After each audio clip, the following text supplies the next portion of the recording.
বন্ধুরা, আজকের ভিডিওতে আমরা চাণক্য নীতিসূত্রের 10টি অত্যন্ত মূল্যবান সূত্র সম্পর্কে জানব। তার আগে চলুন জেনে নেওয়া যাক চাণক্য সম্পর্কে। চাণক্যের প্রধান পরিচয় খ্রিস্টপূর্ব 4র্থ শতাব্দীর অতি প্রসিদ্ধ একজন প্রাচীন ভারতীয় কূটনীতিজ্ঞ হিসেবে মানব জীবনের প্রায় সকল কর্তব্য বিষয়ে তার শ্লোকসমূহ শিক্ষিত অশিক্ষিত প্রায় সকলের কাছেই অল্প বিস্তর পরিচিত। ভারতীয় বিভিন্ন প্রাচীন শাস্ত্র গ্রন্থে এ যাবৎ যতজন পণ্ডিত রত্নের কথা আমরা জানি, তাদের মধ্যে চাণক্যকেই সবচাইতে প্রতিভাবান ও বাস্তববাদী বলে মনে করা হয়। বিখ্যাত অর্থশাস্ত্র প্রণেতা কৌটিল্য আর চাণক্য শ্লোক নামে প্রসিদ্ধ শ্লোকসমূহের রচয়িতা একই ব্যক্তি কিনা তা নিয়ে মতবিরোধ থাকলেও চাণক্যের একাধিক নামের মধ্যে কৌটিল্যও অন্যতম। চাণক্য তার্কিক ছিলেন বলে তার নাম হয়েছে পক্ষিল। রাজনীতিবিদ হওয়ার কারণে তিনি কৌটিল্য। জ্যোতির্বিদ্যার বিষ্ণুগুপ্ত সিদ্ধান্ত গ্রন্থে তার নাম বিষ্ণুগুপ্ত।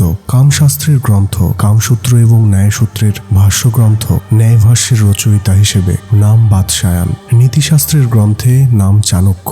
বিরাট যোদ্ধা হিসেবে নাম হয়েছে মল্লনাগ। তার ডাক নাম ছিল খণ্ডদ্বৎ।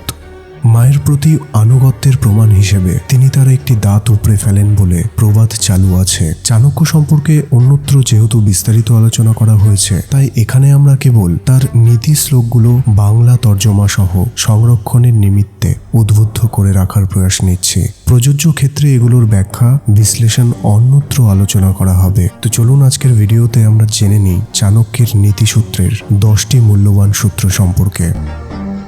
পণ্ডিত ব্যক্তি সকল গুণের আর মূর্খ ব্যক্তি সকল দোষের আধার, এ ব্যাপারে সন্দেহের অবকাশ নেই। তাই সহস্র মূর্খ অপেক্ষা একজন পণ্ডিত বিশিষ্ট বা অধিকতর গ্রাহ্যরূপে পরিগণিত হন। যে ব্যক্তি পরের স্ত্রীকে মাতৃজ্ঞানে দেখেন, পরের দ্রব্যকে মাটির ঢেলার মতো জ্ঞান করেন, অর্থাৎ নির্লোভ থাকেন এবং সকল জীবে আত্মজ্ঞান পোষণ করেন, তিনিই যথার্থ জ্ঞানী। যে ব্যক্তি গুণহীন, তার উচ্চ বংশে জন্মগ্রহণেও সার্থকতা কোথায়? বিপরীত পক্ষে যিনি শাস্ত্রজ্ঞ, তিনি উচ্চ বংশে জন্মগ্রহণ না করলেও দেবতাদের দ্বারা পূজিত হন।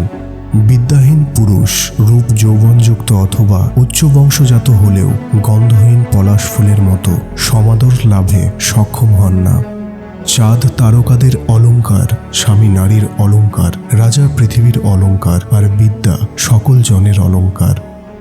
যে পিতামাতা তাদের পুত্রকে যথাযোগ্য শিক্ষা প্রদান করেননি, সেই পুত্রের কাছে মাতা এবং পিতা শত্রুরূপে পরিগণিত হন। কেননা হাঁসের মধ্যে বক যেমন শোভা পায় না, তেমনি সেই পুত্র বিদ্বৎ সমাজে স্থান পায় না। বহুমূর্খ পুত্রের তুলনায় একটিমাত্র গুণবান পুত্র তুলনামূলকভাবে ভালো, কেননা শতমূর্খ পুত্রেও কোনো কাজ হয় না। একটিমাত্র চন্দ্রই রাতের অন্ধকার দূর করে, অসংখ্য তারা তা পারে না। সন্তানের 5 বৎসর বয়স পর্যন্ত তাকে পিতামাতা স্নেহে প্রতিপালন করবেন, তার পরের 10 বৎসর তাকে যথাযোগ্য শাস্তি প্রদান করে শিক্ষা দেবেন এবং পুত্রের 16 বৎসর বয়স হলে তার সঙ্গে বন্ধুর মতো আচরণ করবেন। যে ব্যক্তি আনন্দ অনুষ্ঠানে, বিপদকালে, আকালের সময়, শত্রুর সঙ্গে সংগ্রামকালে, বিচারালয়ে অর্থাৎ মামলা মোকদ্দমা চলাকালীন, সাক্ষাতের প্রয়োজনে এবং শবদাহকালে পাশে উপস্থিত থাকেন, তিনিই প্রকৃত বন্ধু।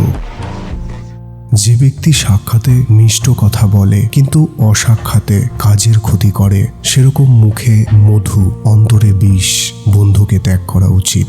যে ব্যক্তি একবার বিশ্বাস ভঙ্গ করেছে, এমন বন্ধুর সঙ্গে পুনরায় বন্ধুত্ব কামনা করে, সে প্রকৃতপক্ষে কাকুরলতার গর্ভধারণের মতো নিজের মৃত্যু ডেকে আনে। তো প্রিয় বন্ধুরা, এই ছিল আজকের চাণক্য নীতির 10টি মূল্যবান নীতি। আশা করি আপনাদের সকলের এই ভিডিওটি ভালো লেগেছে।